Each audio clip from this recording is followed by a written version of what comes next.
The little girl sat alone on the concrete steps outside the gleaming corporate tower, shoulders hunched against an invisible weight her expensive dress couldn't hide.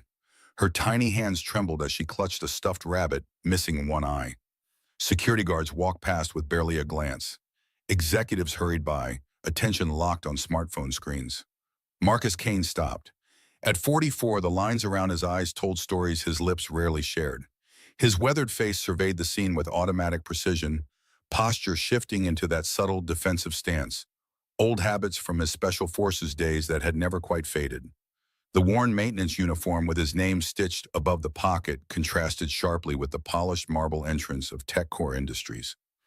He knelt slowly before the child, movement deliberate and non-threatening. The brown paper lunch bag in his calloused hand crinkled as he opened it. The instinct had fired before conscious thought. Child alone equals danger. Defensive posture equals trauma. Red-rimmed eyes equals recent tears. Combat training didn't fade just because the uniform came off. And something about the way this girl hunched into herself reminded him too much of Tyler after bad nights when the asthma stole his breath and left him shaking. His voice came out gentle, carrying the gravelly texture of a man who'd shouted orders through sandstorms. The girl looked up, startled, her red-rimmed eyes meeting his. She didn't speak, just stared with the weariness of someone far older than her 7 years. Marcus nodded as if they'd had an entire conversation. He pulled out a sandwich, neatly wrapped in wax paper, and tore it in half. Turkey and Swiss. Not fancy, but his boy said it was the best in 3 counties. He held out the larger portion. Her small hand reached out hesitantly and took the sandwich half. Behind them, the distinctive click of high heels on concrete paused. Marcus's ears, trained to detect the subtlest sounds in hostile territory, registered the presence, but he kept his focus on the child. The girl's whispered reply came soft.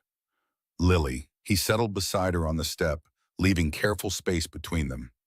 As the girl took a small bite, Marcus felt eyes boring into his back, calculating, assessing. He recognized the weight of that stare from countless missions. Someone was watching, evaluating, making decisions that would change everything. Neither Marcus nor Lily noticed the sleek black car with tinted windows across the street, or the man inside taking photographs of their exchange. The lens captured every angle, the maintenance worker sharing his lunch, the CEO's daughter accepting food from a stranger, the moment that would later be analyzed frame by frame in a corner office 50 floors above. Marcus's day had begun like every other at 4:30 in the morning with the soft beep of his watch alarm. He silenced it before the second chirp, a habit formed in terrain where sound meant death. His small apartment remained dark as he moved silently to his son's room, placing a gentle hand on Tyler's forehead. The boy's breathing came steady tonight. No wheezing. Marcus allowed himself a moment of relief before beginning his morning ritual. Coffee. Medications for Tyler arranged by the breakfast plate. Lunch packed, 1 sandwich, 1 apple, 1 protein bar. Bills sorted into 3 piles. Paid, must pay, and impossible. The last pile grew taller each month, dominated by medical statements with red stamps declaring past due. Marcus stared at his son's inhaler prescription refill needed, $175 without insurance. His jaw tightened as he tucked his last 20 into Tyler's lunch money envelope. Tyler appeared in his doorway, hair tousled from sleep, looking smaller than his 7 years in oversized pajamas. Marcus's expression immediately softened at the sight of his son shuffling to the table and climbing onto his chair. Tyler pointed to the paper bag containing only an apple and protein bar. Marcus ruffled his son's hair, the rare smile transforming his stern features. The lie came easily, cushioned by necessity. Mrs. Henderson next door had made too much casserole yesterday and was sending him with leftovers. Tyler didn't need to know that Mrs. Henderson had been gone all week visiting her sister, or that Marcus would work through lunch again. What mattered was the medicine, the rent, and keeping his boy's world intact after Melissa's death 3 years ago. Marcus straightened to his full height, giving a playful salute that Tyler returned with giggling seriousness. As Tyler dressed for school, Marcus allowed himself one moment of weakness. Leaning against the kitchen counter, eyes closed, shoulders momentarily slumped, the photograph on the refrigerator caught his attention. Himself in desert camouflage, arms slung around another soldier. David Hayes grinned back at the camera, both men younger, less burdened. Marcus touched the image briefly, the familiar ache in his chest flaring. 5 years hadn't dulled it. 5 years of carrying the weight of those final moments in Khorasan province. The chaos and gunfire, David's last order crackling through the radio static. Get to the extraction point. That's an order, Kane. And Marcus had obeyed, retreating with the wounded while David stayed behind to secure the objective. The mission report called it a tactical success. Marcus called it abandonment. The words came out as a whisper, a promise renewed each morning to a ghost who couldn't hear. No matter what it took, he'd protect what David left behind, even if he didn't yet know what that meant. The maintenance corridors of TechCore Industries formed a labyrinth of pipes, electrical panels, and service elevators that Marcus navigated with practiced efficiency. His tool belt clinked softly against his hip as he moved through the building's skeleton, invisible to the corporate world that pulsed on the other side of the walls. It was a different kind of reconnaissance, less deadly, but requiring the same attention to detail. Marcus checked his watch. 10:45. He'd skipped the employee break room, avoiding the pitying glances when others noticed his empty lunch table spot again. The encounter with the little girl on the steps had delayed his maintenance schedule, but he couldn't bring himself to regret it. Something in her eyes reminded him too much of Tyler after the funeral, lost and confused, trying to be brave when the world made no sense. His radio crackled. Miller, no, Kane, we need you on the 32nd floor, executive bathroom leak. The correction came automatic. 5 years out and people still mixed up his name with the hundreds of other maintenance workers cycling through these halls. The 32nd floor was another world entirely. All glass and chrome and hushed conversations. Assistants with perfect hair moved between offices carrying tablets instead of tools. Marcus kept his eyes forward, ignoring the curious glances at his uniform as he followed the discreet signs to the executive restroom. He knelt beside the sink cabinet, wrench in hand, when the bathroom door swung open. The woman's voice cut through the space, crisp and authoritative, the kind accustomed to being obeyed. Marcus remained focused on his work, invisible as always to the executives. Another voice, male and measured, attempted reason. The quarterly numbers, the new system causing delays across all departments. The woman cut him off sharply. After the breach last month, they couldn't afford another vulnerability. Marcus's hands stilled momentarily. Security breach. The company rumor mill had mentioned nothing about this. The leak had been contained, the man assured her. No one outside the executive team knew. Their voices moved toward the mirror. Marcus caught their reflections without looking up. The woman elegant in a tailored suit, her dark hair pulled into a severe bun, the man older with silver temples and a perpetual frown. The discussion ended with finality. She expected his compliance report by end of day.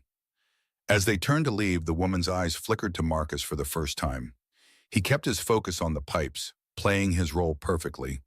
Just another maintenance worker, invisible and unhearing. The bathroom door closed behind them. Marcus waited 30 seconds before sitting back on his heels, processing what he'd overheard. Security breach, contained leak, additional measures. The information slotted into his mind like pieces of mission intelligence filing themselves away for future reference. His radio buzzed again, different tone this time. Urgent. Miller, Kane, report to Human Resources immediately. Marcus's stomach tightened.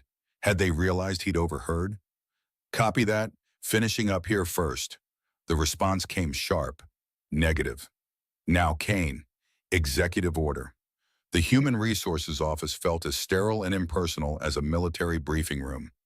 Marcus sat stiffly in the visitor's chair, his tool belt and uniform out of place among the motivational posters and ergonomic furniture. The HR director, a woman with a practiced smile and cold eyes, placed a folder on the desk between them. She stood without answering his question about whether there was a problem with his work. On the contrary, she assured him. Miss Hayes had specifically requested him. Marcus's pulse quickened slightly. Hayes. The name hit like shrapnel even after 5 years. Surely a coincidence. Hayes was a common name after all. The elevator ride to the uppermost floor occurred in silence. Marcus cataloged escape routes and security cameras out of habit, noting the increased presence of guards as they approached the CEO suite. The mahogany double doors opened to reveal a corner office with floor-to-ceiling windows overlooking the city. The woman from the bathroom stood with her back to him, staring out at the skyline. The HR director slipped away, closing the door softly. The woman spoke without turning, reciting his service record with perfect accuracy. Former Staff Sergeant, 5th Special Forces Group, expert in tactical operations and communications. Honorably discharged 5 years ago following the Khorasan province incident. Marcus stood at parade rest, his face passive despite the jolt that ran through him at the mention of Khorasan. The woman turned slowly, approaching her desk with controlled precision. She studied him for a long moment before revealing her identity. Victoria Hayes, though her legal name was Victoria Morgan Hayes, widow to the man whose photograph still hung on Marcus's refrigerator. The room seemed to tilt. Marcus's mind raced through implications and possibilities. The same photograph that marked his daily guilt sat on her desk now, staring back at him with David's eternal grin. Her voice came tight when she corrected his assumption. Not wife, widow. 5 years now, thanks to Khorasan. The air grew heavy with unspoken accusations. Marcus maintained his composure through decades of discipline, though his heart hammered against his ribs. He hadn't known David had a child, he said finally, keeping his voice neutral. Victoria's expression hardened. Lily had been 2 when her father died, too young to remember him, old enough to feel his absence every day. Marcus absorbed the information like a physical blow, each word landing with precision. David Hayes, the brother-in-arms he'd failed to bring home, had left behind a daughter who would never know her father's voice or feel his embrace. The weight of that failure pressed down with renewed force. Victoria's tone shifted, became skeptical. She asked why he'd given half his lunch to her daughter today. The abrupt change of subject caught him off guard. He gave the simple truth. The girl had looked like she needed it more than he did. Victoria studied him, searching for deception. Finding none, she explained. Lily had run away from her caretaker that morning, had been doing it more frequently lately. The security team had missed her, so had her nanny, but Marcus hadn't.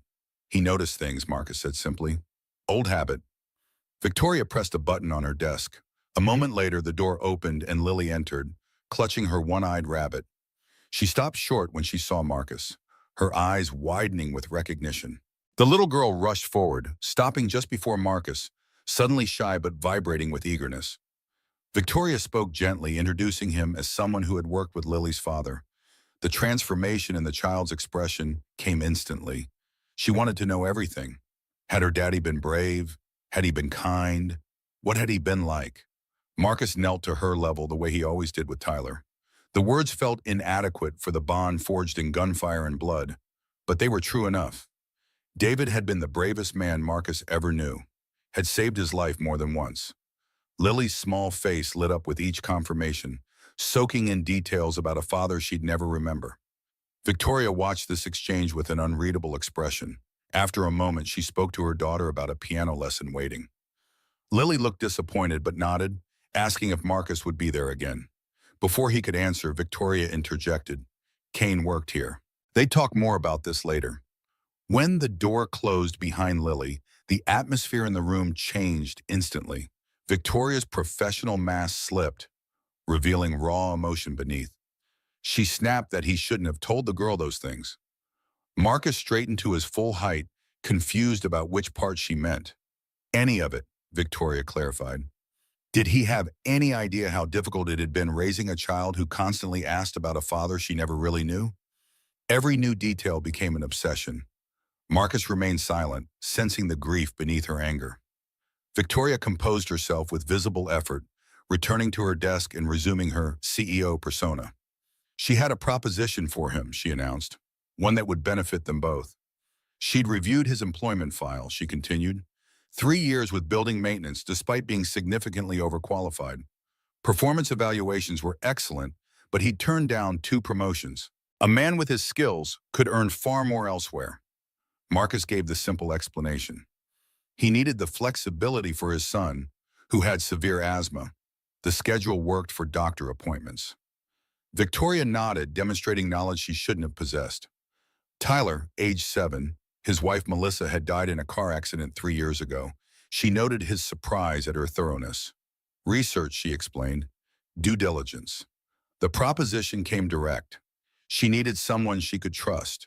Someone with his particular skill set who understood both security protocols and people. Tech core industries face challenges, internal and external. She needed someone who could assess their internal culture, security protocols, and potential vulnerabilities. Marcus pointed out the obvious.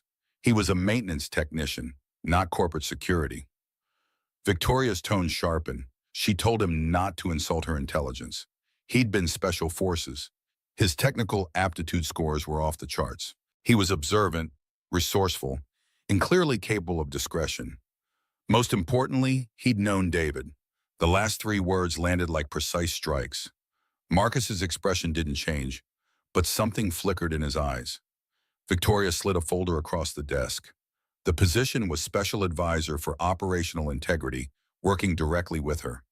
The salary was triple his current pay, with full medical benefits for both him and Tyler. Marcus didn't reach for the folder immediately. He asked the question that mattered. Why him? She had a building full of executives and security professionals. Victoria's expression darkened.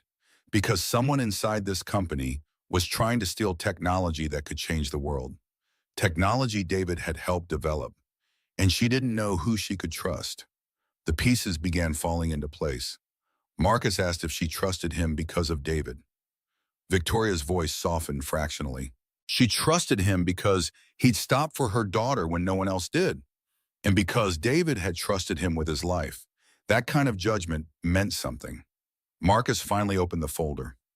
The contract outlined responsibilities that went far beyond consulting: intelligence gathering, personnel assessment, security protocol development. The salary figure made his breath catch. Enough to cover Tyler's medical bills, enough for them to move to a better apartment, maybe even start a college fund. Victoria added one more thing. Lily had become attached to the idea of him already. She needed stability, male influence. Part of this role would involve being present for her occasionally. Company events, certain outings, nothing excessive. Marcus looked up sharply. She wanted him to be some kind of substitute father figure? Victoria corrected him firmly. She wanted him to be a connection to Lily's real father, and to provide the security expertise this company desperately needed. Marcus closed the folder. He'd need time to consider. Victoria's response came swift. He had until tomorrow morning. This opportunity wouldn't come again. As Marcus turned to leave, Victoria added a final condition.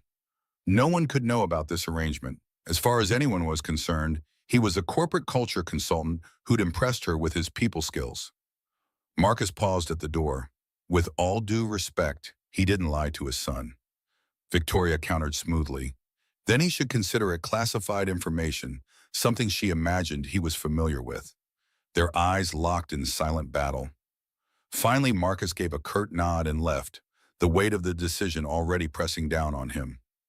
That night, Marcus's apartment felt smaller than usual, the walls closing in as he sat at the kitchen table. The contract spread before him like a map to a future he couldn't quite envision.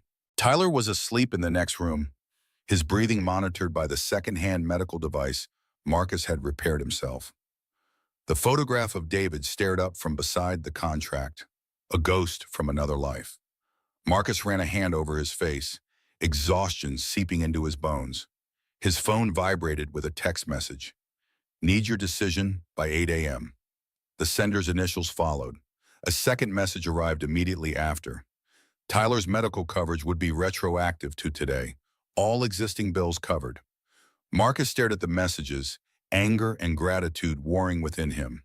She was using his son as leverage, and it was working. Every practical consideration pointed toward acceptance. The money would solve immediate problems and create breathing room he hadn't experienced in 3 years. Tyler could have the specialists he needed, the medications without the agonizing calculus of which bills to pay first. But something about the arrangement felt wrong, like accepting blood money for a sin he couldn't atone for. David's widow offering David's betrayer a path to redemption through David's daughter. The symmetry was too perfect, too calculated. Victoria Hayes hadn't chosen him randomly. She'd researched him, tracked him, waited for the right moment to make her offer. The question was why. He moved to Tyler's doorway, watching his son sleep. The boy looked so much like Melissa, it sometimes hurt to look at him. The same determined chin, the same gentle expression, even in sleep. The inhaler sat on the bedside table, nearly empty. The prescription refill form glared from the kitchen counter, a reminder of his failure to provide what his son needed most. Marcus made his decision, not for Victoria's company or David's legacy, but for the child sleeping peacefully in the next room, who deserved better than a father choosing pride over survival. The executive floor was quiet at 7:45 when Marcus arrived wearing the only suit he owned, purchased for Melissa's funeral and rarely worn since. It fit differently now, his frame leaner and harder from years of physical labor. Victoria was already at her desk, immaculate in a charcoal suit, hair pulled back severely. She looked up as he entered, her expression giving nothing away. Marcus placed the signed contract on her desk. He had conditions. Victoria raised an eyebrow, reminding him he was hardly in a position to negotiate. Marcus interrupted. His son came first. If Tyler had an asthma attack or medical emergency, he left. No questions asked. No explanations needed. Victoria studied him for a long moment before nodding. Acceptable. Marcus continued. He needed to know everything about the security breach. All of it. If he was going to help protect this company and Lily, he couldn't work blind. Something flickered across Victoria's face. Surprise, perhaps, that he'd included her daughter in his protection mandate. She opened her laptop without argument. James Conrad, her COO, would brief him this morning. As far as Conrad knew, Marcus was a corporate culture consultant she'd brought in to address morale issues. Victoria stood and extended her hand. Welcome to TechCore Industries. As they shook, Marcus caught a glimpse of Lily peering through the glass wall of Victoria's office, her one-eyed rabbit clutched to her chest. The little girl offered a small, secretive wave. Marcus nodded slightly in acknowledgement, already understanding that his commitment extended far beyond a contract. He was re-entering a world of secrets and danger, this time without the protection of a uniform or the clarity of a declared enemy. Victoria followed his gaze and saw her daughter. Her expression softened momentarily. Lily hadn't stopped talking about him since yesterday. The sandwich man who knew her daddy. Before Marcus could respond, the office door opened and a silver-haired man entered. James Conrad's eyes narrowed slightly at the sight of Marcus in his funeral suit, then at their clasped hands. Victoria released Marcus's hand, her CEO persona sliding seamlessly back into place. She introduced Marcus as their new special advisor for corporate culture and operational integrity, working directly with her on several initiatives. Conrad didn't bother hiding his surprise. A maintenance worker, surely there were more qualified candidates. Victoria interrupted coolly. Kane had a unique skill set that perfectly matched their current needs. He'd be joining the executive briefing starting today. Conrad's smile didn't reach his eyes. How unconventional, he remarked. Welcome aboard. He turned to Victoria, reminding her that the board was waiting in conference room A. As they left, Conrad placed a proprietary hand on Victoria's lower back. She subtly shifted away from his touch, a movement so slight most would miss it. But Marcus caught it, along with the flash of irritation in Conrad's eyes. Interesting, Marcus thought. Very interesting indeed. The morning briefing revealed little beyond corporate politics and quarterly projections, but Marcus observed everything. Conrad commanded the room with practiced ease, but his eyes kept drifting to Marcus with barely concealed hostility. Other executives treated Marcus with polite curiosity or dismissive courtesy, depending on their perception of his value to Victoria. By 11:30, Marcus needed a break from the suffocating conference room atmosphere. He found his way to the executive bathroom, loosening his tie and splashing cold water on his face. The reflection staring back looked like a stranger playing dress-up in borrowed clothes. The door opened behind him. James Conrad entered, pausing fractionally when he saw Marcus before masking his surprise with a practiced smile. Marcus straightened, reaching for a paper towel with deliberate casualness. Conrad moved to the adjacent sink, positioning himself in Marcus's peripheral vision. The words came out smooth, almost friendly. Hiding from the board meeting, Kane? Marcus gave the neutral response about taking a moment to review notes. Conrad chuckled, the sound hollow. Notes, right. He turned, leaning against the counter with calculated casualness. The posture of a man about to deliver a message. Conrad mentioned he'd been doing some note-taking of his own. About Marcus, his military record, or rather, the unredacted portions. Coruscant, for instance. Quite the cluster from what he'd gathered there. The name hung between them like a live grenade, deliberate and devastating. Marcus kept his breathing steady, his expression unchanged despite the sudden roaring in his ears. He asked Conrad if there was a point. The older man stepped closer, invading Marcus's personal space in a deliberate power move. Just curious, Conrad explained, why Victoria would hire the man who survived the mission that killed her husband, especially since the details of that mission remain so mysteriously classified. Marcus held his ground, refusing to yield an inch. If Conrad had concerns about his qualifications, he should take them up with the CEO. Conrad's expression shifted, became more calculating. He was more concerned about Marcus's intentions. The newcomer appeared out of nowhere, gained Victoria's trust overnight, secured a position that didn't exist before. Very convenient timing considering their current situation. Marcus asked what situation Conrad meant. Testing. The COO's eyes narrowed. Playing dumb didn't suit him. They both knew what was at stake here. Conrad straightened, adjusting his tie once more. A word of advice, he offered. Whatever game Marcus was playing, he should consider who might get caught in the crossfire. Like that asthmatic son of his. The threat, so casually delivered, sent ice through Marcus's veins. His hand twitched at his side, muscle memory from years of combat seeking a weapon that wasn't there. The words came out quiet, dangerous. Threatening a child told him everything he needed to know about Conrad. Conrad corrected him smoothly. Not a threat, merely an observation about vulnerability. Everyone had them, even Victoria Hayes. He paused at the door, especially Victoria Hayes. The parting shot landed with precision before Conrad disappeared into the hallway. Marcus remained motionless, processing. Conrad knew about Tyler's condition, was actively investigating Marcus's military past, and had just issued what any reasonable person would interpret as a threat. The game had escalated faster than anticipated, and Marcus found himself playing catch-up in enemy territory with unclear rules and uncertain allies. His phone vibrated, a message from an unknown number directing him to Lab C on the 15th floor at 7 p.m. Come alone, the text read. We need to talk about Guardian. The message deleted itself after Marcus read it, leaving no trace beyond the memory of words that changed everything. The technical department occupied the entire 15th floor, a sprawling landscape of workstations, test labs, and collaborative spaces. Marcus spent the afternoon conducting his cover role's employee satisfaction interviews, building his cover while gathering intelligence. By 6:45, most staff had filtered out, leaving the floor eerily quiet. Lab C sat tucked in the northeast corner, a secure testing facility accessible only with specialized clearance. Marcus's new access card granted him entry to the otherwise restricted area. Inside, advanced computing equipment hummed with the sound of processing power. Monitors displayed lines of code and simulation models Marcus recognized as encryption algorithms.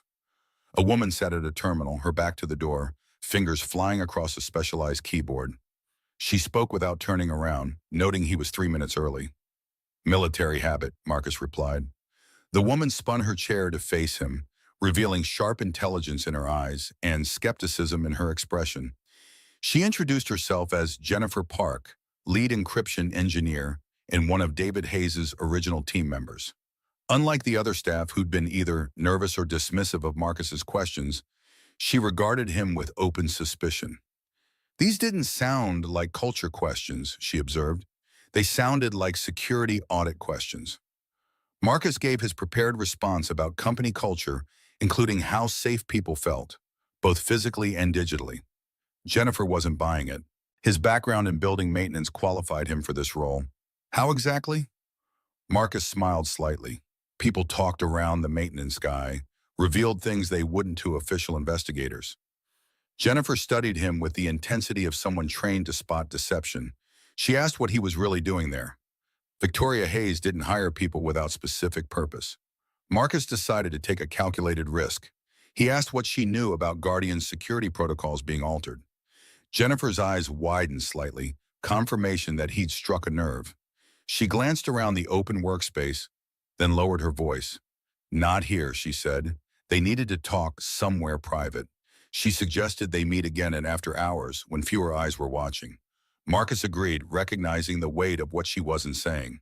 Jennifer's fingers returned to her keyboard, but her shoulders remained tense. As Marcus turned to leave, she called after him. One more thing, she said. Guardian wasn't just another corporate innovation. David had built something that could fundamentally reshape global security architecture. The people who wanted it would stop at nothing to acquire it.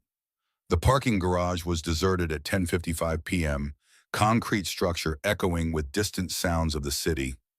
Marcus had arrived 30 minutes early, sweeping the area for surveillance devices and potential ambush points. Old habits from missions that kept him alive when others hadn't been so fortunate. He positioned himself near a concrete pillar, back protected with clear sight lines to all approaches. Jennifer emerged from the stairwell at 11:02, a tablet clutched to her chest, eyes darting nervously around the dimly lit space. Marcus stepped slightly into the light, allowing her to see him without speaking. She hurried over, relief evident in her posture. She handed him the tablet without preamble. Everything was there: security logs, access changes, timestamp discrepancies, plus her analysis of search patterns through David's archived files. Marcus verified the contents quickly, recognizing immediately the value of what she'd compiled. This was exactly what they needed. But Jennifer had found something else, something even she wasn't aware of until she started digging deeper. A hidden subroutine in Guardian's architecture, like a digital dead man switch. If certain parameters were met, the entire system initiated a shutdown sequence and sent alerts to multiple external servers. The code signature matched David's personal style, but it wasn't documented anywhere in the official architecture. Marcus understood immediately. A fail-safe, something David built in case the technology fell into the wrong hands.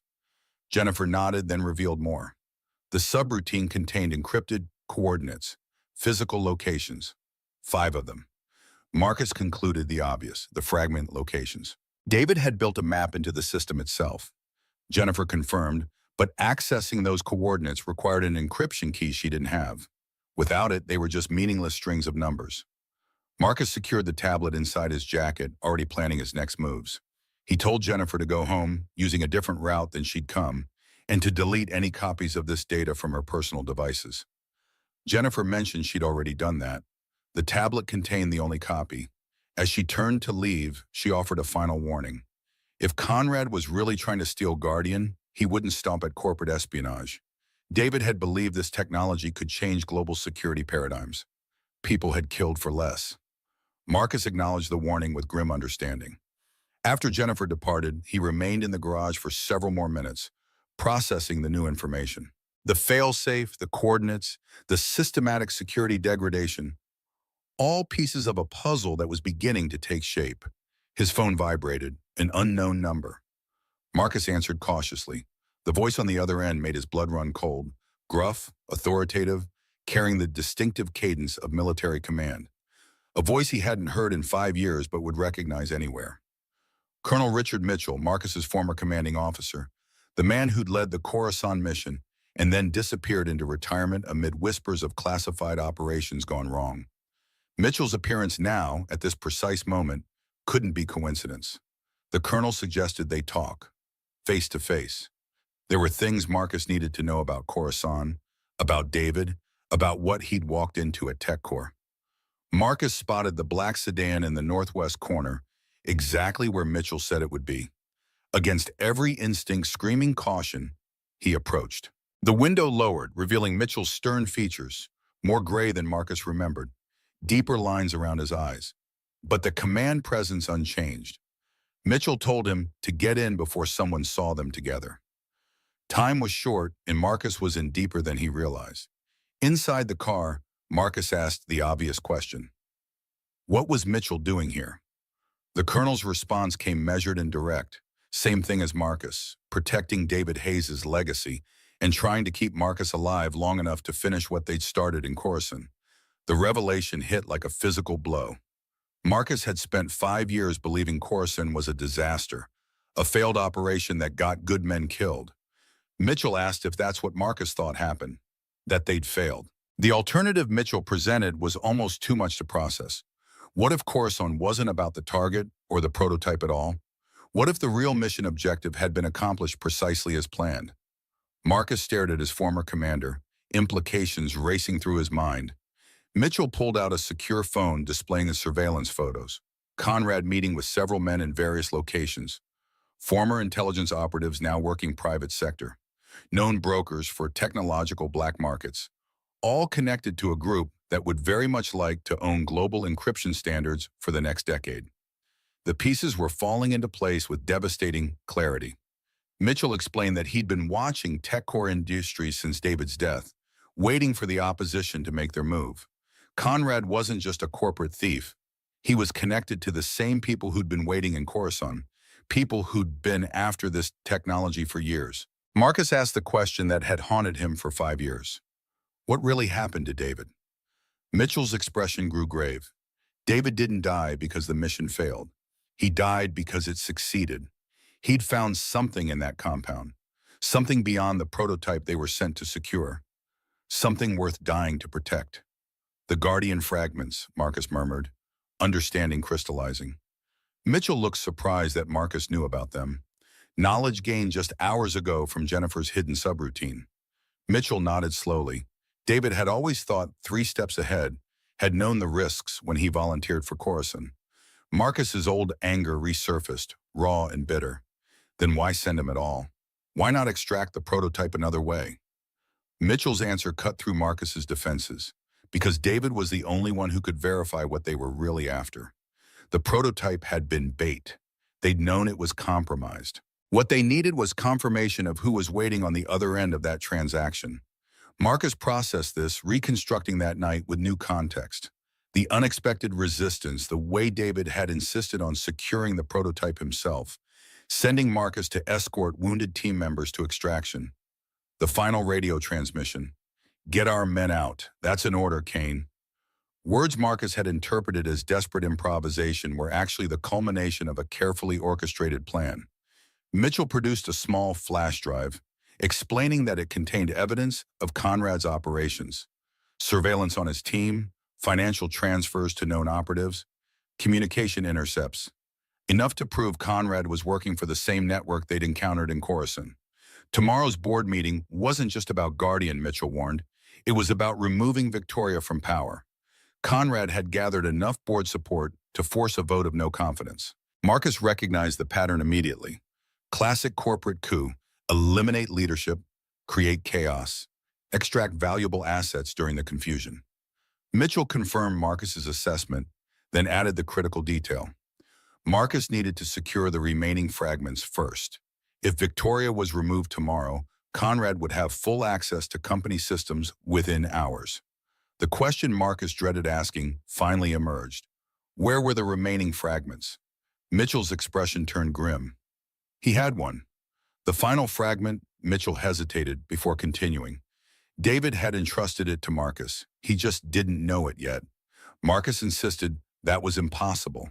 He would know if David had given him something that important. Mitchell told him to think, to remember what David had given him before the mission. Something personal. Something Marcus would never part with. The memory surfaced with shocking clarity. The barracks before Coruscant, David handing him a weathered metal compass. Hold on to this for me, would you? Lucky charm. Give it back when we return. Marcus had carried that compass for 5 years, a talisman of guilt and failure. His hand moved automatically to his pocket, fingers closing around the familiar shape. Mitchell confirmed what Marcus was beginning to understand. Inside the casing, microdot technology, the final encryption key, hidden in plain sight. For 5 years, Marcus had carried the key to David's legacy, unknowing and unaware. The weight of that revelation pressed down with suffocating force. Mitchell continued with mounting urgency. Conrad didn't know about the compass yet, but he was getting closer. The people he worked for were patient and methodical. They'd spent 5 years piecing together what happened in Coruscant, tracking the fragmented technology. Marcus needed to get the compass and Mitchell's fragment to Victoria before the board meeting. It was her only chance of maintaining control. And then, Mitchell added grimly, Marcus needed to finish what David started. Protect Guardian from falling into the wrong hands at all costs. The implication was clear. The same cost David had paid. Mitchell had one final warning before dropping Marcus at his vehicle. "Watch out for the girl," he said. "Lily." Marcus frowned, asking why specifically. Mitchell's expression darkened with knowledge Marcus didn't want confirmed, because Conrad knew her importance to Victoria and to the system. The words hung in the air, heavy with threat. Marcus demanded clarification. What did Mitchell mean? The colonel's response chilled him to the core. David had built redundancies into everything he created, including access protocols. If something happened to Victoria, Lily became the secondary access point. The biometric verification didn't rely solely on Victoria's DNA. It included Lily's as well. The horror of understanding crashed over Marcus. Conrad would use a child. Mitchell confirmed without hesitation. These people had no limits when billions in technology and global influence were at stake. He instructed Marcus to go directly to Victoria, share nothing over electronic channels, trust no one inside that building except her. As Mitchell's car disappeared up the exit ramp, Marcus stood in the empty garage processing everything he'd learned. The compass in his pocket seemed to pulse with new significance. No longer just a reminder of failure, but a key to David's final plan. His phone showed no signal again, just like before meeting Jennifer. The timing felt wrong, too convenient. A flash of movement in his peripheral vision served as his only warning. Marcus dropped and rolled toward the nearest vehicle, drawing the tactical folding knife from his ankle holster. The garage remained eerily silent, no movement visible in any direction. His phone vibrated, signal suddenly returned. A text from an unknown number appeared. "Behind you." Marcus pivoted, weapon ready, to see the black sedan hadn't left after all. Mitchell's window lowered. The colonel's voice carried clearly across the concrete expanse, just making sure Marcus's instincts were still sharp. They'd need to be for what came next. The window closed, and this time the car really did disappear into the night, leaving Marcus alone with more questions than answers. The drive home took Marcus through deserted streets, his mind cycling through contingencies and threat assessments. Mitchell's reappearance changed everything. The colonel's knowledge of Guardian, his surveillance of Conrad, his connection to the fragments, all of it suggested a deeper game being played at levels Marcus couldn't yet see. Mrs. Henderson was waiting when Marcus slipped into his apartment just after midnight. The elderly neighbor had been watching Tyler, as she often did when Marcus's work ran late. She reported that the boy had gone to bed without incident, his breathing steady, the new medication sample from the doctor working well. Marcus thanked her with genuine gratitude, then checked on Tyler himself. His son slept peacefully, one small hand clutching the edge of his blanket. Marcus stood in the doorway longer than necessary, watching the steady rise and fall of Tyler's chest. Everything he'd agreed to with Victoria, everything Mitchell had revealed about Coruscant and Guardian, all of it ultimately came down to protecting the innocent. The children who inherited the consequences of choices made by adults in rooms they'd never enter. Marcus returned to the kitchen, removing the compass from his pocket and setting it on the table beside Jennifer's tablet. Two pieces of David's puzzle, entrusted to him across 5 years in an ocean of guilt. The photograph on the refrigerator seemed to watch him. David's eternal grin, holding secrets Marcus was only beginning to understand. His phone rang, shattering the silence. Mrs. Henderson's number. His heart seized with immediate fear. She'd just left minutes ago, wouldn't call unless something was wrong with Tyler. Marcus answered before the second ring, already moving toward his son's room. The voice that greeted him wasn't Mrs. Henderson's.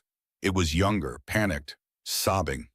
The words tumbled out in a rush of apology and fear.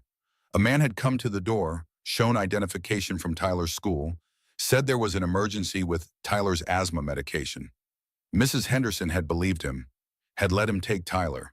But when she'd called the school to confirm, they knew nothing about any emergency or any man being sent. Marcus's world stopped. His voice came out hollow, distant, as if someone else was speaking. What man? Where was Tyler? Mrs. Henderson's sobs intensified. She didn't know. He'd left 20 minutes ago, said he was bringing Tyler to Marcus at TechCore. She'd tried calling but hadn't been able to reach him. She was so sorry, so terribly sorry. The phone slipped from Marcus's numb fingers, clattering to the floor. Tyler's room stood empty, bed still warm from where his son had been sleeping moments before someone had taken him. The compass and tablet seemed to mock him from the kitchen table. David's legacy demanding a price Marcus hadn't agreed to pay. His training kicked in through the shock, forcing him to think tactically even as his heart shattered. This wasn't random. This was Conrad. This was retaliation for Marcus's investigation, for Jennifer's data, for getting too close. They'd gone after the one thing Marcus couldn't defend while maintaining his mission, his son. The phone rang again, unknown number. Marcus picked it up with shaking hands, already knowing who would be on the other end. Conrad's voice came smooth, almost friendly. "Such a shame about the boathouse security," he commented conversationally. "Real estate was so expensive these days." But that wasn't why he was calling. Marcus forced words through his constricted throat. If Conrad hurt his son, the threat died unfinished. Conrad chuckled. Tyler was perfectly safe, enjoying video games and snacks in a comfortable room. His medication had been administered on schedule. Conrad wasn't a monster after all. Marcus asked what Conrad wanted, though he already knew. The answer came with devastating precision. The compass, Victoria's cooperation, and most importantly, young Lily. Marcus was to bring the girl to TechCore's executive server room tomorrow at 8:45. He'd ensure Victoria provided her biometric authorization to access Guardian's core system. Marcus asked what happened if he refused. Conrad's response came cheerful, as if discussing weather. Then Tyler's medication would run out. Such a tragic accident when a child couldn't breathe and medical response was delayed by unfortunate miscommunication. These things happened. Conrad gave Marcus 2 hours to comply, wished him good luck, and ended the call. Marcus sank to the floor, head in his hands, feeling the weight of every failure, every bad decision, every moment of hubris that had led to this. He thought he could protect Tyler while serving Victoria's mission. He'd been wrong. His phone buzzed with a final text, this one from Victoria. 3 words that would haunt him until this ended, one way or another. Trust no one.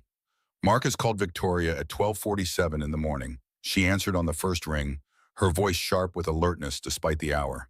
The words came out mechanical, stripped of emotion by sheer necessity. Tyler had been taken. Conrad had him. The demand was simple: Lily, the compass, and full access to Guardian by 8:45 a.m., or his son would suffocate when the medication ran out. Victoria's silence stretched for 3 seconds that felt like hours. When she spoke, the CEO veneer had vanished entirely. Where was Marcus now? His apartment. Was he secure? For the moment. She gave him an address 20 miles outside the city, coordinates to a property held under a shell company, a boathouse on Lake Mercer. She'd meet him there in 90 minutes with Lily. They'd coordinate the response together. Marcus started to object. Bringing Lily anywhere near this situation violated every protective instinct he possessed. Victoria cut through his protest with brutal clarity.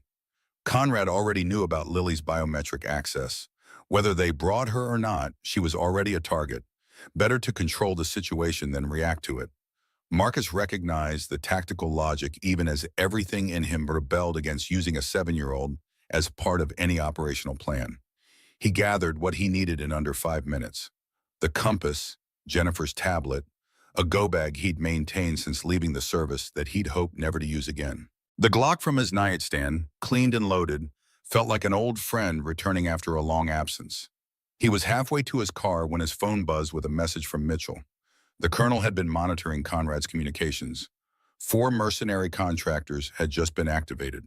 Former military, professionals. They'd be moving on multiple targets simultaneously. Marcus typed back quickly. Which targets? The response came immediate. Victoria's known safe houses, Jennifer Park's residence, and Marcus's apartment building. The last one sent him sprinting for his vehicle. Mrs. Henderson was still in that building, probably consumed with guilt over Tyler's abduction.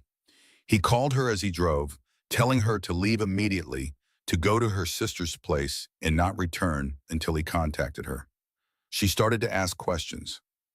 Marcus raised his voice to a command pitch. Now, Mrs. Henderson, please, this isn't safe. The boathouse sat isolated among trees, a modest wooden structure with a small dock extending into dark water. Marcus arrived first, swept the perimeter with tactical precision, found nothing alarming. The interior was sparsely furnished, sitting area, kitchenette, 2 small bedrooms. Defensible positions were limited but adequate. He positioned himself with clear sight lines to the entrance and began reviewing Jennifer's data more thoroughly. The encryption subroutine she discovered was elegantly brutal. David had designed it to trigger if anyone attempted unauthorized extraction of Guardian's complete architecture. The system would fragment into 5 separate pieces, each containing essential components, but useless without the others. The coordinates embedded in the code pointed to physical locations where these fragments were stored. Jennifer had been right. Without the encryption key to decode those coordinates, they were meaningless strings of numbers. Marcus removed the compass from his pocket, studying it with new understanding. The inscription inside the lid had always been partially illegible, worn smooth by decades of use. Now he looked closer, saw what he'd missed before, not where, intentional obscuring. Someone had carefully ground away portions of the engraving to hide what it actually said. The remaining letters, when rearranged, spelled out a single word in David's careful script: Guardian. Headlights swept across the window. Marcus moved to cover, weapon ready, until he recognized Victoria's private vehicle. She emerged first, scanning the area with the same tactical awareness Marcus had employed. Lily followed, clutching Mr. Whiskers, her small face pinched with confusion and fear. The girl had been woken in the middle of the night and taken from her home without real explanation. Victoria had told her only that they were going somewhere safe for a little while. Marcus holstered his weapon before stepping into view. Lily's face transformed when she saw him, relief washing away some of the fear. She ran to him with the unself-conscious trust of childhood. He knelt, catching her small form, feeling the weight of responsibility that came with that trust. Victoria approached more slowly, her expression revealing the toll of maintaining composure. She'd changed from her executive suit into practical clothing: dark jeans, boots, a jacket that could conceal a weapon. Marcus guided them inside, secured the door, and began his brief. He showed Victoria Jennifer's findings, explained Mitchell's revelation about the compass and fragments, detailed Conrad's threat timeline. 8:45 a.m. was 6 hours away. They needed a strategy that would extract Tyler without giving Conrad what he wanted. Victoria listened without interrupting, her mind visibly processing the tactical realities. She asked the question Marcus had been avoiding. Could they fake Lily's biometric authorization? Jennifer might be able to create something that would pass initial verification, enough to buy time during the extraction. Victoria's eyes narrowed. Mitchell had a fragment. Marcus had the compass. Where were the other 3? Marcus pulled up the coordinate data. 2 appeared to be in secure facilities overseas, 1 in Switzerland, 1 in Singapore. The 5th was local, somewhere in the city, but the exact location remained encrypted. Victoria made a decision with the swift certainty that had built her company. She'd authorize the access. Real authorization, not a fake. Once Tyler was secure and they were clear, they'd trigger David's failsafe. Destroy Guardian completely rather than let Conrad weaponize it. The words came out flat, final. 5 years of work, her late husband's legacy, billions in company value, all of it expendable compared to the life of a child. Marcus felt something shift in his perception of Victoria Hayes. The calculation wasn't cold. It was the opposite. It was someone who understood priority with absolute clarity. Lily had moved to the window, staring out at the dark water. Victoria watched her daughter with an expression Marcus recognized from his own mirror. The face of a parent measuring every decision against a child's future. A sound outside froze them both. Not loud. A soft scrape of metal on wood, barely audible. Marcus moved instantly, gesturing Victoria toward the back bedroom with Lily. She grabbed her daughter and complied without hesitation. Marcus killed the lights, let his eyes adjust to darkness, and positioned himself at an angle to the door. The explosion came without warning. Flashbang grenade through the window, detonating in a burst of blinding light and deafening sound. Marcus had closed his eyes at the first tinkle of breaking glass, preserving his night vision. He fired twice toward the window as shapes poured through, rolled left toward the kitchen counter for cover. Suppressed gunfire tore through the space he'd just occupied. Professional, coordinated, exactly what Mitchell had warned about. Marcus counted 4 shooters entering through different points: window, main door, rear entrance. They'd studied the structure's layout, planned their approach. This wasn't improvised response. This was prepared operation. Marcus fired 3 controlled shots, dropped one attacker near the main door. Return fire forced him deeper into the kitchen. He could hear Lily's muffled crying from the back bedroom, Victoria's low voice trying to calm her. The attackers would push toward that sound. They wanted Lily alive. That gave Marcus an advantage in ruthlessness. He could shoot to kill. They had to exercise restraint. A figure rounded the corner toward the bedroom hallway. Marcus put 2 rounds center mass, watched him fall. That left 2 active shooters, plus whoever was coordinating outside. The math wasn't favorable, but Marcus had fought worse odds in worse terrain. The difference was, he'd had a team then. Now he was alone against professionals with a woman and child to protect. The bedroom door splintered under sustained fire. Victoria's voice rose sharp. "Lily, stay behind me." Then her own weapon discharged, the crack distinct from the suppressed firearms. She'd hit someone. Marcus heard the grunt of impact, the clatter of a weapon falling. Good. Victoria could shoot. That changed calculations. Marcus used the distraction to advance, clearing the living area. One attacker remained between him and the bedroom.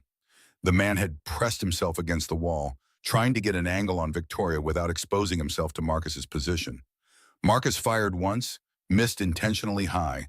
The attacker flinched, revealed his position, and Marcus's second shot didn't miss. Silence fell, broken only by Lily's sobbing and the ringing aftermath of gunfire in enclosed space. Marcus did rapid combat assessment. 4 attackers down, 1 wounded but alive in the bedroom. He secured the living area first, checking each body for signs of life and weapons. All carried professional gear, custom firearms, tactical vests, encrypted communications. Marcus entered the bedroom to find Victoria standing over a 5th man clutching his shoulder, her pistol steady despite the slight tremor in her free hand. Lily huddled in the corner, Mr. Whiskers pressed to her face, eyes squeezed shut. The wounded attacker met Marcus's gaze with professional assessment. No fear, just calculation of his own tactical situation. Victoria's question came quiet but intense. "Who sent you?" The man smiled through his pain, shook his head. Wrong question. The right question was how many more teams Conrad had deployed. Marcus zip-tied the man's hands with practiced efficiency, checked his wound, through and through on the shoulder, painful but not immediately life-threatening. He'd lived long enough for questioning. The sound of an engine starting outside pulled Marcus back to the window. A 6th person, the coordinator, was fleeing in the attack vehicle. Marcus caught a glimpse of the driver through the windshield as the SUV accelerated away. Silver hair, familiar profile. Victor Reese, TechCore's head of security, the man responsible for protecting Victoria and Lily, had just led an assault team to capture them. Marcus turned back to Victoria, saw the recognition dawning on her face as well. She'd trusted Reese for 3 years, had relied on him to implement the very security protocols he'd been systematically undermining. The betrayal hit harder than the bullets that had torn through her safe house. Her hand tightened on her weapon, knuckles white. Reese had access to everything. Her movements, her safe locations, her security details. He'd been feeding Conrad intelligence from the inside. Victoria's phone buzzed, a message from an unknown number, but the content made the sender obvious. "Close call, Victoria. Next time I'll send more than 5. Bring Lily to TechCore at 8:45. No tricks, no backup, no clever plans. Just you, the girl, and Kane with his compass. Or Tyler dies and Lily becomes our next objective anyway. You have 5 hours." Marcus checked his watch, 2:37 a.m. They'd lost critical time. He examined Victoria more closely in the dim light, noticed for the first time the dark stains spreading across her left thigh. She'd been hit. The adrenaline had masked the pain initially, but now she swayed slightly, gripping the doorframe for support. He moved to her immediately, guiding her to sit on the bed. Victoria tried to wave him off, insisting it was just a graze, but when Marcus cut away the fabric of her jeans, the wound told a different story. Bullet had torn through muscle tissue, nicked something arterial based on the blood flow. Not immediately fatal, but serious enough to require medical attention soon. Marcus applied pressure, pulled emergency medical supplies from his go bag. Victoria hissed in pain as he worked, but didn't cry out. Lily had crept closer, watching with wide eyes as Marcus applied a compression bandage and makeshift tourniquet. The little girl asked in a small voice if her mommy was going to die. Victoria's response came firm despite her obvious pain. The conviction in that single syllable carried weight beyond the word itself. She reached for Lily's hand, squeezed it gently. Marcus was going to make sure of that. The girl looked at Marcus with absolute faith, and he felt the crushing pressure of expectations he wasn't certain he could fulfill. His phone rang. Jennifer Park's number. Marcus answered to hear ragged breathing, suppressed sounds of pain. The engineer's voice came strained, urgent. They'd hit her apartment 30 minutes ago. 3 men, professional. She'd managed to wound one and escape through a back exit she'd installed specifically for this possibility. But she'd been shot in the process, shoulder injury, losing blood. She'd made it to her car, was driving but didn't know where to go. Couldn't go to a hospital. They'd be watching. Marcus gave her the boathouse coordinates, told her to hurry. They needed her technical expertise anyway for what came next. Jennifer acknowledged and ended the call. Marcus returned his attention to Victoria's leg. The bleeding had slowed under the tourniquet, but she'd need proper medical care within hours or risk permanent damage. They couldn't stay at the boathouse. Reese knew the location, would return with reinforcements. Victoria asked about alternatives. Marcus had one option. His former teammate Ramirez ran a private security operation from a warehouse in the industrial district. Off the books, no questions asked, and most importantly, they had a doctor on staff. Former combat medic who'd patched up more gunshot wounds than most ER physicians. Marcus placed the call. Ramirez answered with characteristic directness, listened to the situation, agreed immediately to provide sanctuary. Getting Victoria to the vehicle proved challenging. She couldn't put weight on the injured leg without the wound bleeding through the bandage. Marcus ended up carrying her, one arm under her knees, the other supporting her back. She held Lily's hand with one of her own, keeping her daughter close as they made their way to her car. Marcus noticed Victoria's slight frame, the way pain had carved lines around her mouth and eyes. The untouchable CEO had become startlingly human. Jennifer arrived as they were loading Victoria into the back seat. The engineer's condition was concerning, pale, sweating, one arm hanging useless at her side with blood soaking through her improvised bandage. But her eyes remained sharp, focused. She handed Marcus a laptop. Everything they'd need to access Guardian remotely was loaded on it. She'd also prepared a corruption protocol that would trigger if Conrad attempted to extract the complete system. He'd get access, start the download, but the data would be poisoned, unusable. Marcus helped Jennifer into the passenger seat, then took the wheel. Lily sat him back with Victoria, both of them watching the boathouse recede through the rear window. The little girl's voice came quiet. Why are bad people so mean? The question hung in the air, too profound for easy answer. Victoria pulled her daughter closer. Because they want things more than they care about people. But we're going to stop them. Lily seemed satisfied with that, settling against her mother's side. The drive to Ramirez's warehouse took 40 minutes through pre-dawn streets. Marcus used the time to refine his understanding of their tactical situation. Conrad had demonstrated superior intelligence gathering, had positioned assets to move simultaneously on multiple targets, and had successfully isolated them from normal support structures. Law enforcement was compromised. Reese's access meant Conrad knew which officers were on Victoria's protection detail. Traditional security companies were out. Even hospitals posed risks. But Conrad had also revealed constraints. He needed Lily alive and cooperative for the biometric authorization. He needed the compass, which meant he still hadn't located the final fragment independently. And most critically, he was operating under time pressure. The board meeting was scheduled for 9 a.m. If he didn't have Guardian secured by then, his political maneuvering to remove Victoria would be exposed before he could capitalize on it. Marcus's phone buzzed with a message from Mitchell. The colonel had been monitoring communications.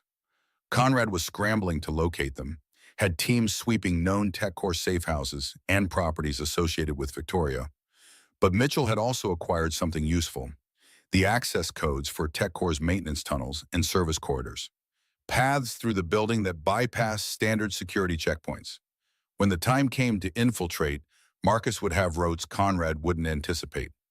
Ramirez met them at the warehouse entrance, his massive frame somehow projecting both threat and welcome simultaneously. The former Special Forces operator took in the scene. Two wounded women, a frightened child, and his old teammate carrying weapons and wearing the expression of someone deep in hostile action. No questions, just immediate movement to get them inside and secured. The warehouse interior was exactly what Marcus expected. State-of-the-art security monitoring, weapons lockers, a small medical suite with proper equipment. Dr. Sarah Chen, the former combat medic, went to work immediately on Victoria. The CEO's makeshift tourniquet had saved her from bleeding out, but the femoral artery had been nicked. Chen worked with efficient precision, cleaning the wound, suturing the artery, administering antibiotics, and pain management. Jennifer's injury was less severe, but still concerning. Through and through gunshot to the shoulder, no major vessels hit, but significant tissue damage. Chen cleaned and dressed it, immobilized Jennifer's arm in a proper sling, and hooked her up to an IV for fluid replacement. Both women would need follow-up care and physical therapy, but they'd survive. Lily watched the medical procedures with solemn intensity, asking questions about what Dr. Chen was doing and why. The physician answered each one with gentle honesty, neither condescending nor sheltering the child from reality. Marcus saw Victoria relax fractionally, grateful that her daughter was being treated with respect even in these circumstances. Ramirez pulled Marcus aside while the women were being treated. The warehouse had secure communications and could serve as a base of operations. But his friend wanted the full story. Marcus gave it to him. David Hayes, the Guardian technology, Conrad's conspiracy, Tyler's abduction, everything. Ramirez listened without interrupting, his expression growing grimmer with each revelation. When Marcus finished, Ramirez asked the critical question, what did Marcus need? The answer was complex but came down to three things. First, a secure location for Lily while the operation went down. Second, tactical support for the extraction. Marcus couldn't infiltrate TechCore, locate Tyler, and protect Victoria simultaneously. Third, contingency planning for the worst-case scenario where Conrad got what he wanted and they had to trigger the failsafe. Ramirez nodded slowly. He had a four-man team on standby, all former military, all people he'd trust with his life. They could position around TechCore, provide overwatch and extraction support. As for Lily, the warehouse was as secure as anywhere. Chen could stay with her while the rest of them handled the operation. Marcus felt the first stirring of possibility, the sense that maybe this wasn't completely impossible. With proper support, with Mitchell's intelligence and Jennifer's technical capabilities, they might actually extract Tyler without sacrificing Guardian. The odds were still terrible, but they existed. Victoria called Marcus over to where Chen had finished treating her leg. The pain medication had taken edge off the CEO's expression, but her focus remained laser-sharp. She'd been thinking about Conrad's demand. 8:45 was specific, 15 minutes before the board meeting. He wanted Guardian secured before facing the board, wanted the leverage of already possessing the technology when they moved to remove her. But what if they moved first? Victoria's board allies were limited but real. If she could expose Conrad's activities before he made his move, present evidence of his corporate espionage and conspiracy, she might fracture his support. The board wouldn't back a known traitor no matter how much they disliked Victoria's leadership. Marcus saw the strategy immediately, go on offense instead of reaction. Jennifer spoke up from her medical bed, voice rough but determined. She could help with that. The data she'd compiled, combined with what Mitchell had gathered, would be enough to prove Conrad's connection to foreign interests and technological theft. If they could broadcast that evidence during the board meeting, make it public and undeniable, Conrad's position would collapse. The plan took shape through rapid discussion. Jennifer would prepare the evidence for broadcast, create a package that could override TechCore's standard presentation systems. Mitchell would provide updated intelligence on Conrad's movements and security positioning. Ramirez's team would establish overwatch positions around TechCore, ready to intervene if the situation deteriorated into open conflict. Marcus would infiltrate using the maintenance quarters Mitchell had mapped, locate Tyler using whatever means necessary, and extract him before 8:45. Once Tyler was secure, Victoria would authorize the broadcast. Guardian's failsafe would remain ready as the final option. If Conrad somehow secured the system despite their efforts, they'd burn it all down rather than let him win. Lily had fallen asleep in a corner of the medical suite, Mr. Whiskers tucked under her chin, exhaustion finally overcoming fear. Victoria watched her daughter with an expression that made Marcus's chest tighten. The CEO had built an empire, commanded thousands of employees, controlled billions in assets. But the only thing that truly mattered to her slept in a borrowed blanket in a warehouse medical bay. Marcus approached Victoria, keeping his voice low. He needed to know one thing. If it came down to a choice, Tyler's life or Guardian's destruction, which took priority? Victoria met his gaze without hesitation. The child. Always the child. Marcus nodded, accepting her answer. That clarity of purpose made her someone he could trust absolutely. The hours before dawn passed in preparation. Ramirez's team conducted gear checks and studied building schematics. Jennifer worked on her laptop despite her injury, fingers flying across keys with her good hand. Mitchell sent continuous updates. Conrad's teams had failed to locate them, were growing increasingly agitated. Security at TechCore had been tripled. Marcus sat with the compass, turning it over in his hands, trying to understand David's thinking 5 years ago. His friend had known the risks, had built contingencies upon contingencies, had trusted Marcus with the final piece, even knowing Marcus might not survive to use it. The inscription inside the lid seemed to pulse with meaning. Guardian, not just a project name, a promise. Protect what matters. Mr. Chen approached with 2 items, a fresh tactical vest and a medical kit specifically designed for field operations. She treated enough special operators to know what Marcus would need. The vest was lightweight but rated to stop most small arms fire. The medical kit contained combat-grade supplies for treating gunshot wounds, penetrating trauma, and rapid stabilization. Chen's expression made clear she expected Marcus to need both before this ended. Victoria tried to stand, testing her injured leg. Chen immediately moved to assist, but Victoria waved her off. She managed 3 steps before pain forced her to grip a table for support. The CEO's frustration was palpable. She was accustomed to controlling situations through presence and force of will, but her body had become a limitation. Marcus recognized the adjustment. He'd gone through similar reckoning after Coruscant, learning to accept that damage changed capability. The first light of dawn crept through the warehouse windows, 4 hours until Conrad's deadline. Marcus reviewed the plan one final time with the team, checking for vulnerabilities and contingencies. Ramirez would position his team at 5:30, giving them time to establish Overwatch before TechCore's main staff arrival. Jennifer would upload the evidence package remotely at 8:30, timing it to go live during the board meeting's opening minutes. Marcus would enter through the maintenance tunnels at 6, using the early hour when security presence was minimal. Victoria pulled Marcus aside one final time before he departed. She pressed something into his hand, a small device that looked like a standard access card, but with additional circuitry visible along the edge.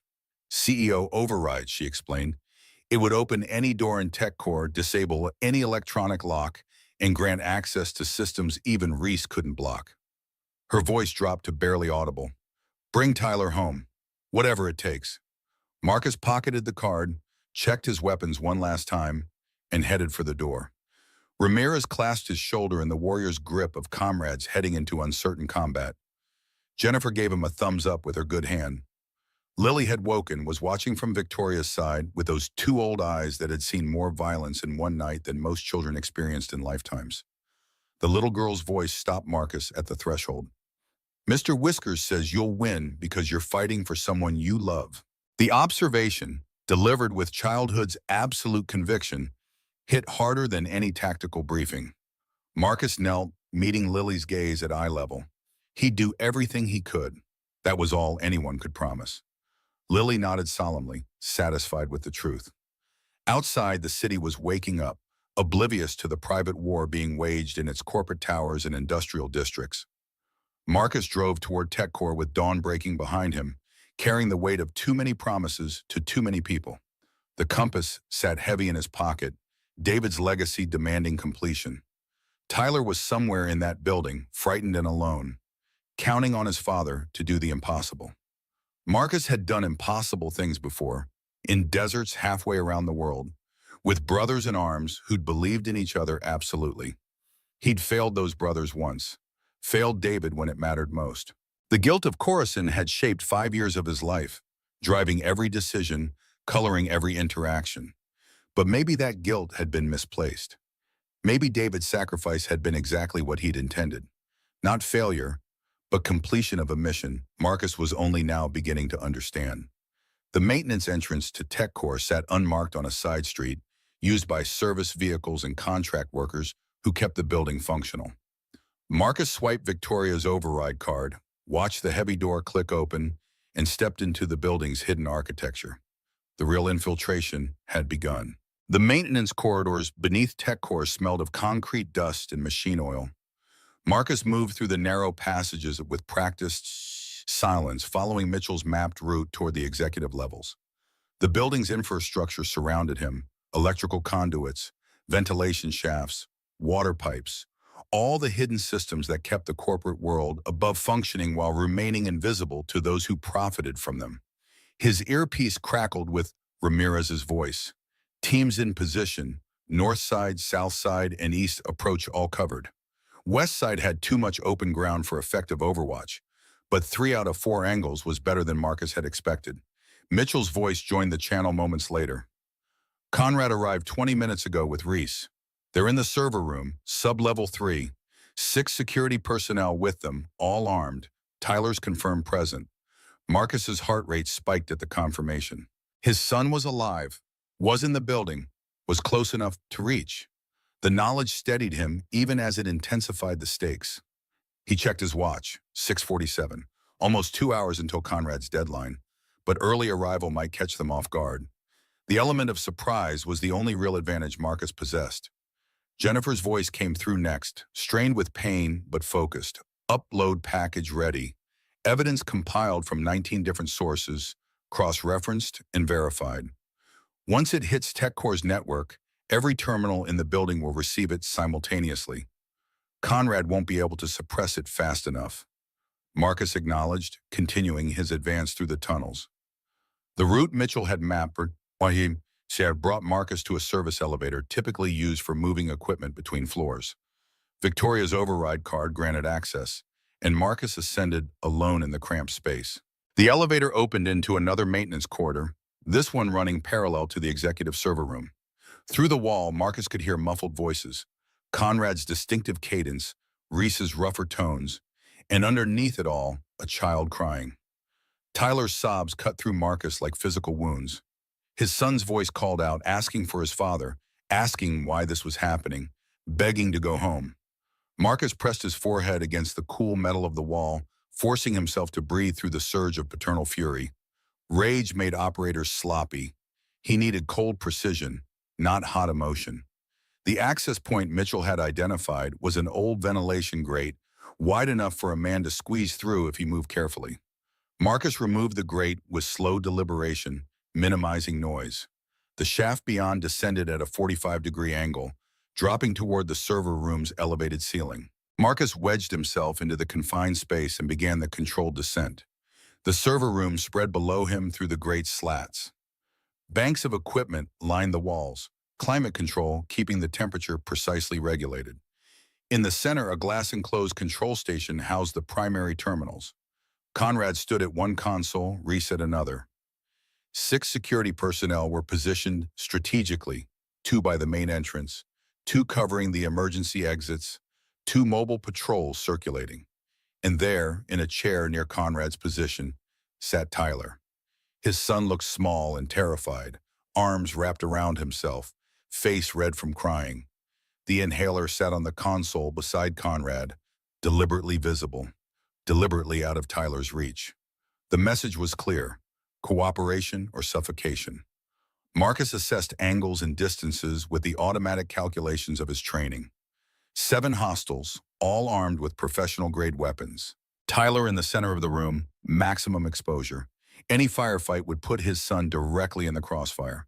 The tactical equation was brutal. He couldn't shoot his way to Tyler without risking the boy's life. Conrad checked his watch, then addressed Tyler with false sympathy. Marcus's audio pickup caught the words clearly. "Your father should be here soon. He loves you very much. Enough to do exactly what I tell him." Tyler's response came defiant despite his tears. "My dad's going to beat you up." Conrad smiled. "Perhaps, But first he'll have to choose. You or his principles. We'll see which matters more. Marcus's jaw tightened. The observation was calculated cruelty, designed to prey on Tyler's fears and Marcus's guilt. But it also revealed Conrad's fundamental misunderstanding. This wasn't a choice between son and principles. Tyler was the principal. Everything else was negotiable. Movement near the main entrance drew Marcus's attention. Victoria was arriving, supported by Jennifer, both women moving with obvious pain. Lily walked between them, holding her mother's hand, Mr. Whiskers clutched in her other arm. The security personnel stepped aside, allowing them to enter. Conrad's expression shifted to satisfaction. Punctual as always, Victoria. And you brought the girl. Excellent. Victoria's voice came cold and controlled despite her injury. Where's Tyler? Let him see his father's safe, and we'll discuss terms. Conrad gestured toward Tyler. The boy's fine, as promised, though his breathing is getting a bit labored. Perhaps his medication is wearing off? Tyler's wheezing had indeed intensified. The familiar sound that Marcus knew meant his son's lungs were constricting. Panic edged into the boy's crying. Jennifer moved as if to go to him, but Reese blocked her path. Conrad continued his monologue. I believe we're still waiting for one person. Where's your attack dog, Victoria? Where's Kane? Marcus made his decision. Remaining hidden gained nothing when Tyler needed his inhaler immediately. He kicked out the ventilation grate, dropped through the opening with controlled fall, and landed in a three-point stance. 7 weapons immediately trained on him. Marcus straightened slowly, hands visible and empty. Tyler's cry of relief and fear mixed together. Dad! Marcus met his son's eyes, conveyed calm confidence he didn't entirely feel. Hey, buddy, sorry I'm late. Traffic was terrible. The attempt at normalcy in impossibly abnormal circumstances made Tyler's breathing hitch, but the boy nodded, understanding his father's message. They'd get through this together. Conrad applauded slowly. Dramatic entrance. Very action hero. Now, shall we conduct our business like civilized people? Marcus scanned the room, cataloging positions and distances. Ramirez, you getting this? The affirmative came immediately through his earpiece, too quiet for anyone else to hear. Conrad laid out his terms with the precision of a man who believed he'd already won. The compass, access to Guardian via Lily's biometric authorization, and safe passage for himself and his team out of the building. In exchange, Tyler and the others would be released unharmed. Simple transaction, mutually beneficial. Marcus removed the compass from his pocket, held it up where Conrad could see. This is what David died protecting. You think I'll just hand it over?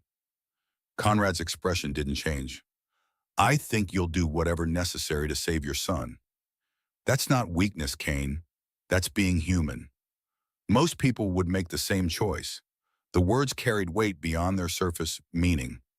Conrad was offering Marcus absolution, permission to surrender without shame. Your son or a dead man's technology. Choose. Marcus felt the compass's familiar weight, felt the years of guilt and obligation pressing down. He'd spent 5 years believing he failed David, failed to protect his brother in arms when it mattered most.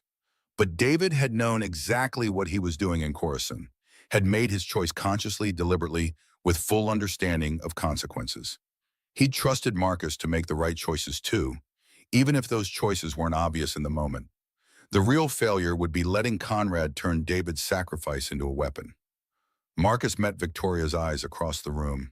She gave the smallest nod, understanding what he was asking. Tyler or Guardian, the child or the legacy? Her answer remained what it had been at the warehouse. The child, always the child. That clarity gave Marcus what he needed. He addressed Conrad directly. You're right, I'll do whatever necessary to save Tyler. But you're wrong about one thing, Victoria's voice joined his. This isn't a transaction. It's a trap. Conrad's confidence flickered momentarily. What trap? You're surrounded, your son is dying, you have nothing. Jennifer's fingers moved across her phone screen. The evidence broadcast just went live. Every computer in this building, every board member's device, every TechCore employee logged into the network. They're all receiving proof of your conspiracy right now. Conrad's face went pale, then flushed with rage. Reese lunged for Jennifer, but she'd anticipated the move, stepped aside despite her injury. Ramirez's voice filled the channel. Conrad's extraction team just tried to grab Lily from the school Marcus gave as her location. We were waiting. 4 hostiles secured, no casualties. Conrad spun toward the control console, pulling up security feeds. The realization that his backup plan had failed showed in the way his hands trembled on the keyboard. Marcus used the distraction to move closer to Tyler. 2 steps, then 3. The security personnel were looking to Conrad for orders, their formation breaking as confusion spread. Reese pulled his weapon, aimed at Victoria. If this goes wrong, she dies first. Conrad regained some composure. Stand down, Kane. I still have leverage. He grabbed Tyler, pulled the boy against him as a shield, pressed a gun to the child's head. Tyler screamed. Marcus froze, every protective instinct screaming against the sight of his son in mortal danger. Conrad's voice came steady now, backed by desperation. Here's the new deal. I walk out with the boy and the compass. When I'm clear, I release him. Try to stop me, and Tyler dies. The room held his breath. Marcus calculated angles, distances, possibilities. He could draw and fire before Conrad pulled the trigger, but the margin was impossibly thin. One hesitation, one miscalculation, and Tyler would pay the price. Victoria started to speak, but Marcus raised a hand. This was his decision to make.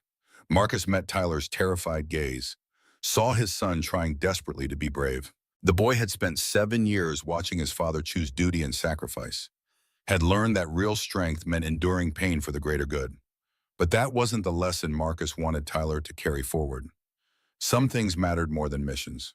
Some choices were simple, even when they cost everything. The compass came out of Marcus's pocket. He held it up, let Conrad see it clearly. You win. Take it. Take Guardian. Just let my son go. The words felt like betrayal of David, of Victoria, of everything they'd fought for. But they were also absolute truth. Tyler's life was worth more than any technology, any legacy, any promise to the dead. Conrad's expression showed vindication. Bring it here, slowly. Marcus started forward, each step measured and deliberate. Tyler's eyes tracked him with desperate hope. 3 feet, 2 feet, close enough to see the sweat on Conrad's forehead. Smell his expensive cologne mixed with fear stink. Marcus extended the compass. Conrad reached for it. And in that moment of transition, when greed overrode caution, Marcus moved. He dropped the compass, grabbed Conrad's gun hand, twisted with all his strength. The weapon discharged, bullet going wide. Marcus pulled Tyler away from Conrad, shoved his son toward Victoria. Run! Everything happened simultaneously. The security personnel opened fire. Marcus returned fire with his Glock, dropping 2 immediately. Ramirez's team breached through the walls, precisely placed charges blowing open 3 different entry points. Smoke and noise filled the space. Jennifer triggered something on her laptop, and every screen in the server room displayed the same message. Guardian Protocol Purging. Authorization. David Hayes. Conrad screamed in rage and despair. No, stop it! Stop the purge! Reese tried to reach the control console, but Victoria shot him. The head of security went down clutching his shoulder. Jennifer's voice rose above the chaos. It can't be stopped. Once initiated, the fail-safe runs to completion. Guardian is erasing itself across all fragments, all backups, everything.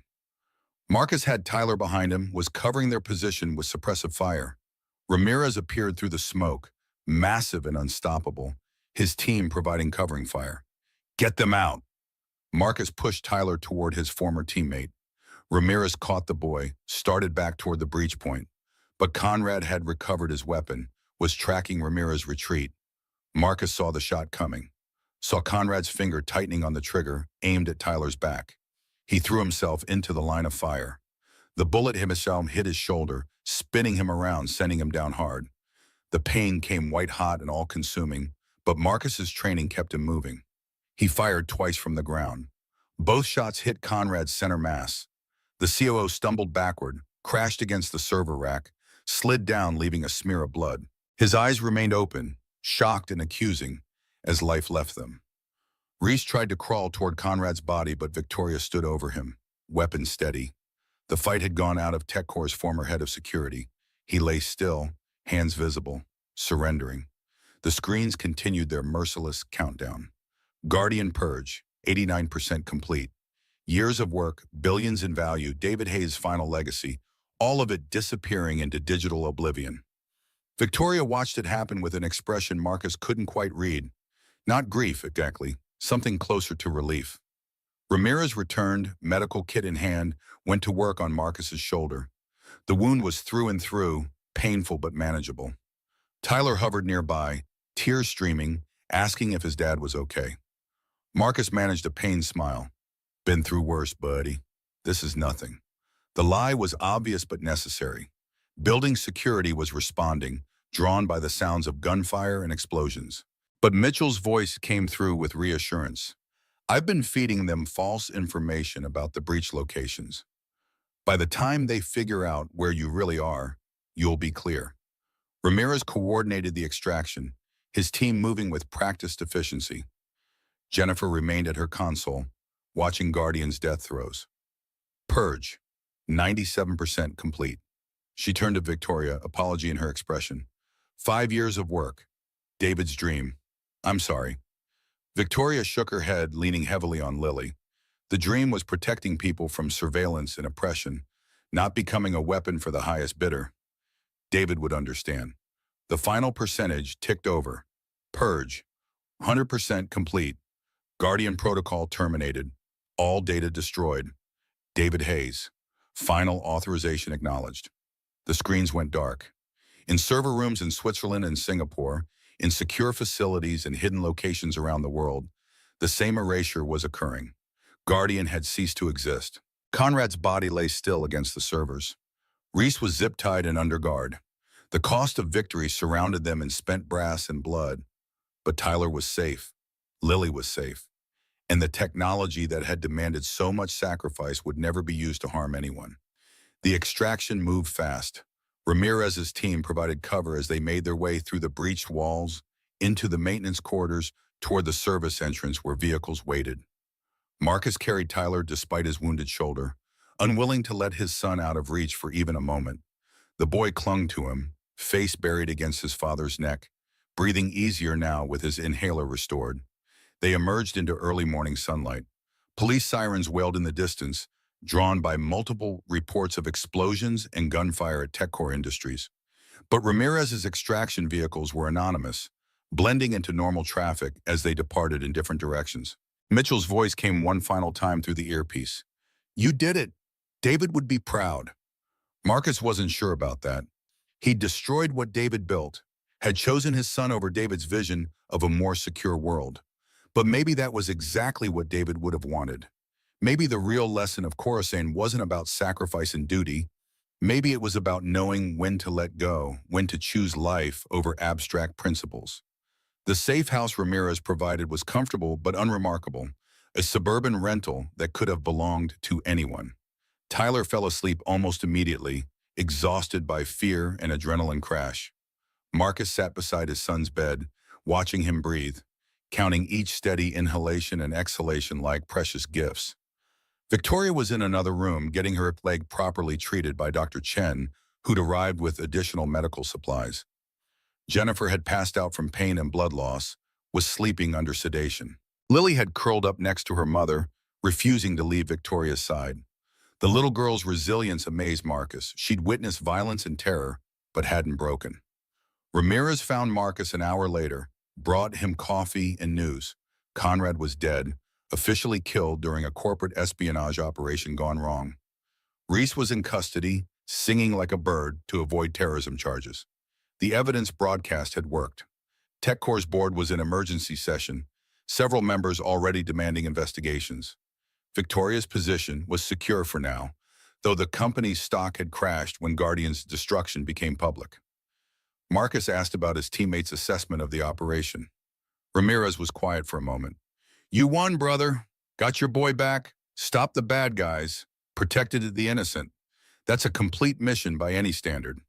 But Marcus could hear the unspoken qualifier. The cost had been high. Ramirez himself had taken a bullet in the leg during the breach, would walk with a permanent limp. Jennifer's shoulder would heal but never regain full function. Victoria's company was crippled. Conrad and 2 security personnel were dead. Winning didn't always feel like victory. Sometimes it just felt like surviving with slightly fewer losses than the enemy. Marcus understood that truth from countless operations, but it hit differently when his son was sleeping in the next room. Safe because Marcus had been willing to sacrifice anything and everything else. The weeks that followed blurred together. Police interviews, corporate investigations, media coverage that turned the TechCore incident into front-page news. Victoria handled the public relations nightmare with impressive skill, framing the narrative as a heroic defense against industrial espionage while minimizing the true scope of what Guardian represented. Marcus returned to his apartment, found it too empty, too quiet. Mrs. Henderson came back from her sister's, apologized continuously for Tyler's abduction, until Marcus finally convinced her he held no blame. The older woman had been deceived by professionals, had done exactly what any reasonable person would do. Tyler struggled with nightmares, would wake up screaming for his father. Dr. Chen recommended a child psychologist specializing in trauma. The therapy sessions helped, slowly. Tyler talked about the scary man who'd taken him, about being afraid he'd never see his dad again, about the sounds of gunfire and explosions. The psychologist assured Marcus this was normal processing, that Tyler would recover with time and support.